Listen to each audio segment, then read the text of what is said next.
Ya, Graciela Ramírez, Vladimir Mendoza y Vi Patito. Ya voy a hacer la captura para que vean que no es cuento. Pero ya no. Me empiezan a mandar por WhatsApp algunas personas.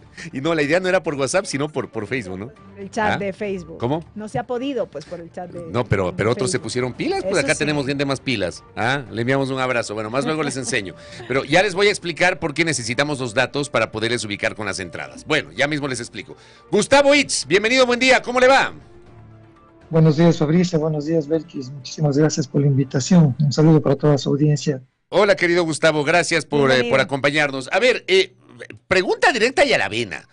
¿Políticamente puede tener una afectación lo que a esta hora es inminente? Aunque dicen que en política cualquier cosa puede suceder, pero no creo que haya alguna variación sobre el anuncio del precio de los combustibles. ¿Cómo ve políticamente hablando este anuncio, estimado Gustavo? Directamente y a la vena, debería tener una afectación directa en todo el contexto que estamos viviendo y sobre todo en lo que mal se ha llamado pre-campaña electoral, porque en campaña electoral está el candidato a presidente desde noviembre del año pasado y muchos partidos y movimientos y figuras políticas se han conectado ya a este contexto. Siempre ha sido un tema sumamente delicado para amplios sectores de la ciudadanía. Y no solamente a ese tema se va a sumar una percepción negativa del modo en que se está manejando la crisis, porque yo coincido plenamente con su análisis, Fabricio, que escuché muy atentamente. Aquí estamos frente a un régimen que no dialoga con la ciudadanía, que no dialoga con los medios de comunicación. Recordemos que en el mes de febrero derogó un decreto por el cual, entre otras cosas, permitía o habilitaba a sus funcionarios para que, si consideraban, ellos pudiesen tener entrevistas con los medios, contestar las preguntas de los medios o informar cuando ellos quisieran, es decir, una afectación directa a la capacidad y a la obligación que tiene el Ejecutivo para comunicarse con los ciudadanos y decirle, sin ambajes, sin medias verdades, sin TikToks, qué es lo que está pasando y qué es lo que puede venir. Gustavo, buenos días, bienvenido nuevamente. Hola, Belkis. Un régimen que no dialoga, que adopta medidas que generan esta afectación directa de la que usted habla, que no se sienta a conversar con los diferentes sectores, que no transparenta la información en los diferentes ámbitos. Pero ¿cómo se lee esta poca acogida, digamos así, que tuvo la movilización el día de ayer aquí en la capital?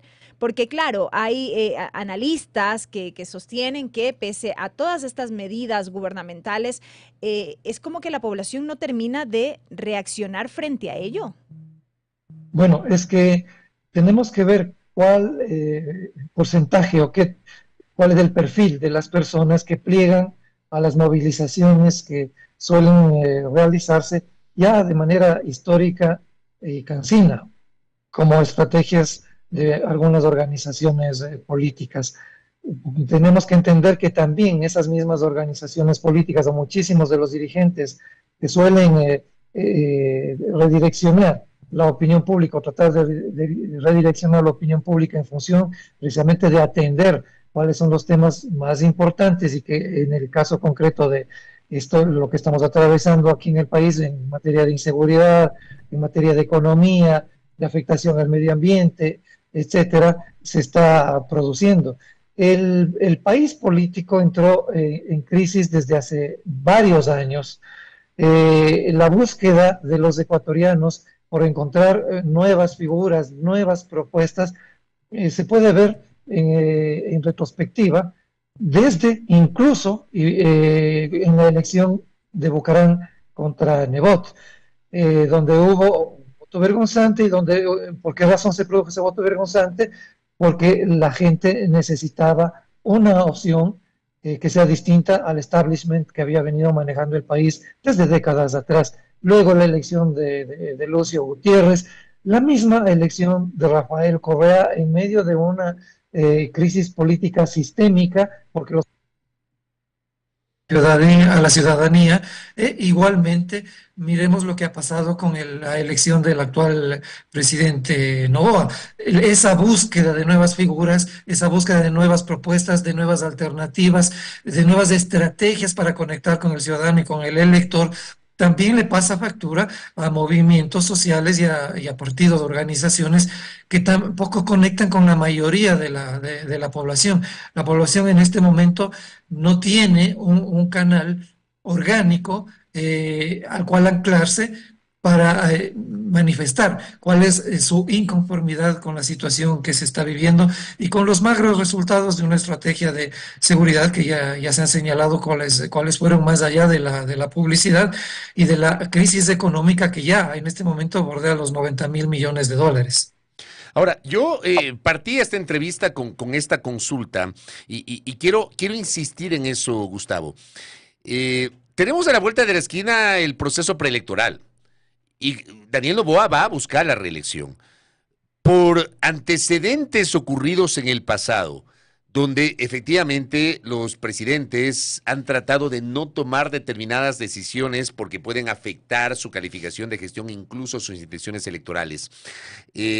¿Será que esto evidentemente puede modificar la planeación que tiene el presidente de cara al proceso electoral que se avecina? Y tengo esta inquietud, ¿por qué? Yo perdí una apuesta, le cuento, y lo conversamos acá con Belkis. Yo apostaba y estaba convencido que el presidente no iba a elevar el IVA al 15% antes de la consulta popular, que se iba a mantener al 13% y que seguramente después de la consulta iba a elevar al 15%. Finalmente, Daniel Noboa decidió de entrada elevar al 15%. Y al final, no es que le fue tan mal en el proceso de consulta popular si uno habla en términos cuantitativos. Lo cualitativo se puede discutir, pero en términos cuantitativos no le fue tan mal. Y según las encuestas sigue teniendo un porcentaje importante de calificación, aunque evidentemente hay un declive de esa calificación positiva de enero hasta mayo. Gustavo, ¿cómo le ve?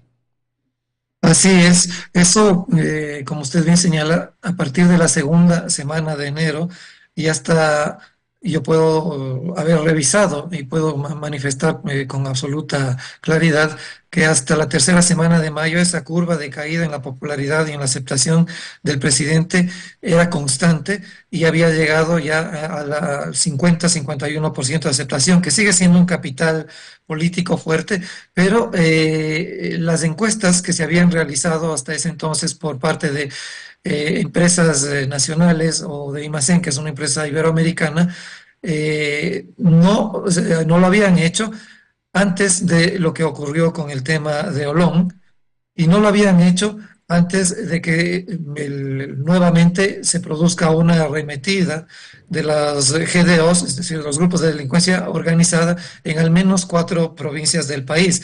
Eh, se sigue jugando, se sigue jugando con el devaneo, con la banalización de la información, con las medias verdades. Esta curva de caída obedece a muchas cosas que podríamos enumerar y quizás no tengamos el suficiente tiempo en esta entrevista, pero cito solamente algunas de ellas. A ver, no nos dijeron y no nos han dicho los ecuatorianos cuáles fueron los condicionamientos del Fondo Monetario Internacional para asumir y contratar una nueva deuda que ahora, como decía, en materia de deuda pública ya bordea los 90.000 millones de dólares en un país que no tiene un centavo y que no hay previsión de que ingresen recursos porque la inversión nacional o la inversión extranjera, con el paréntesis del Tratado de Libre Comercio con la China, que está sumamente cuestionado, no vemos los ciudadanos por dónde pueda ingresar debido al clima de inseguridad que estamos atravesando. La devastación en el medio ambiente en la provincia del Napo por la extracción minera, el incumplimiento de los mandatos en plebiscito que mayoritariamente le dijeron al presidente no a la extracción minera en zonas endémicas, no a la extracción petrolera en el bloque 43. El presidente hizo todo lo contrario, lo que nos está demostrando que no solamente que se habla a través de la publicidad, cuando quieren hablar, de que no se nos informa a los ecuatorianos lo que necesitamos saber, sino que hay algo que es muy grave, se está conduciendo a la ciudadanía también a esa anomia que usted señalaba, en virtud no solamente de que la crisis también apunta y golpea a las organizaciones y a los movimientos políticos que no han entendido y que no han aprendido cómo conectarse con la ciudadanía en un medio, en una coyuntura, en un contexto en las que las tecnologías de la información están poniéndose de manifiesto de manera sumamente poderosa en lo que concierne a la configuración de corrientes de opinión. El presidente de la República tenía ese perfil que acabo de señalar, una persona nueva, más allá de que era un asambleísta, tenía un perfil de conocimiento sumamente bajo, pero vino cargado de ofertas y de promesas de campaña que no se cumplieron. Lo que nosotros vemos en este momento son efectos también, no solo de esa crisis política, esa crisis de inseguridad, sino del incumplimiento de promesas de campaña. Hay otros temas que no son tan discutidos abiertamente porque son más complejos de manejar de manera económica, como por ejemplo la falta de protección, que es absolutamente evidente, la falta de salvaguardas que se hayan conectado, hayan acordado con el aparato productivo ecuatoriano, porque los emprendedores, los industriales, los agricultores, los ganaderos, no saben qué es lo que va a pasar en el marco de estos tratados de libre comercio que de una manera muy alegre, con una falta de seriedad o de madurez, se direccionan hacia un aperturismo que pone en riesgo a un país que no tiene las condiciones económicas, tecnológicas, para poder competir con países que son sumamente más fuertes, sumamente más desarrollados y que podrían conducirnos a estos actores, al aparato productivo ecuatoriano con los negativos efectos hacia la ciudadanía, a una competencia desleal, a una competencia por lo menos inequitativa.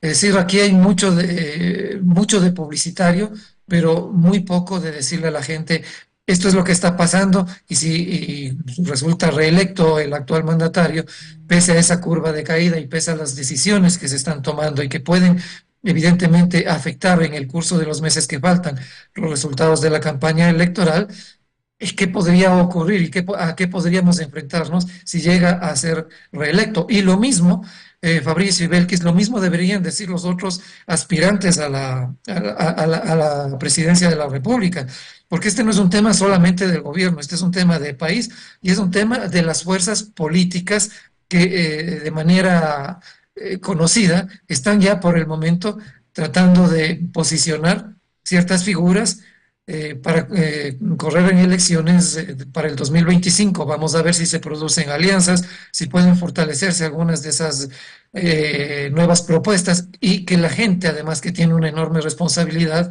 los ciudadanos, los electores, para no volver a equivocarse, porque esto de que nos prometieron tal cosa y no la cumplieron y ahora estamos muy disgustados y las encuestas dicen que ya no le creemos a este presidente, eso también un clásico de la política ecuatoriana. Los ciudadanos deben asumir ya de mejor manera, con mayor responsabilidad, su gestión y sus acciones en términos de construir un nuevo país. Y eso pasa por votar de manera más inteligente, más razonada, recordando el pasado inmediato de lo que viene ocurriendo en nuestro Ecuador y no volver a poner a los mismos candidatos que por ser populares en algunos segmentos llegan a ocupar cargos de responsabilidad sumamente complejas que afectan al conjunto de la nación y que ellos no están preparados ni siquiera en términos académicos, no conocen la administración del Estado, La administración no pública. conocen de la administración pública y vienen diciendo que son apolíticos o que vienen de la empresa privada y que ahí está toda la experiencia necesaria para conducir al país hacia nuevos rumbos. Eso ya vimos en el gobierno de Lazo que no pasó y estamos viendo actualmente que tampoco está pasando. Gustavo, ¿funciona esta estrategia del gobierno? Y lo pregunto de manera general, o sea, esta forma de gobernar y aún también en el ámbito comunicacional. Sí funciona, pero en un corto plazo, ¿le alcanza para sostenerse en el tiempo? Justamente a propósito de esta referencia que hacía, estamos de cara a las próximas elecciones, en el caso de ser reelecto, todo este análisis que hacía respecto de Daniel Noboa. ¿Funciona esta estrategia gubernamental? Eso lo vamos a ver, porque aquí están jugando varios actores, no solamente el gobierno con su comunicación. Tuvimos un problema con el audio. Ujú. Algo pasó con el audio, Gustavo. Creo que le entró alguna llamada. Seguramente a veces pasa. Ahí sí, ahí Si sí. podemos repetir. Y aquí están jugando varios actores, no solamente el régimen, sino también los movimientos, los partidos políticos, las fuerzas productivas, los movimientos sociales. la ciudadanía, los medios de comunicación, para que esta pregunta tenga una respuesta más concreta. Pueden pasar muchas cosas en el curso de los meses que faltan para la realización de las elecciones, pero si la oposición sigue haciendo lo mismo que ha venido haciendo siempre, van a tener los resultados que tuvieron ayer. Y con las figuras que están posicionando desde hace muchísimos años, les va a ocurrir lo mismo que está ocurriendo ayer. Y me parece que la estrategia del gobierno apuesta a eso, apuesta a que, a que sabe perfectamente cuál es el sentir, cuál es el aprecio, la credibilidad que tienen organizaciones, que tienen ciertos movimientos que no han podido responder cuando han tenido la oportunidad hacia las expectativas y las demandas de un país que está cada día más complicado con crisis que primero vinieron de manera sumamente fuerte desde la crisis sanitaria con el COVID y luego se acrecentaron durante estos 2 o 3 últimos años a partir de la incidencia del crimen organizado transnacional. Es decir, aquí juega el gobierno, aquí juegan las nuevas tecnologías de la comunicación, las estrategias de la comunicación y la capacidad que tengan las fuerzas políticas de entender el contexto. Ahora tenemos 2 generaciones nuevas de electores que son precisamente las que apalancaron el triunfo de Guillermo Lasso y de Daniel Noboa en las últimas elecciones y que tienen un peso en la resolución, digamos, de la papeleta electoral de un poco más del 30%. Ese es un porcentaje altísimo. Me parece que a eso se está apostando porque no hay alternativa. Es el mismo discurso contestatario a través de los mismos medios, a través de tratar de explotar el mismo desencanto de los ciudadanos, y los ciudadanos no encuentran una vía que sea realmente convincente,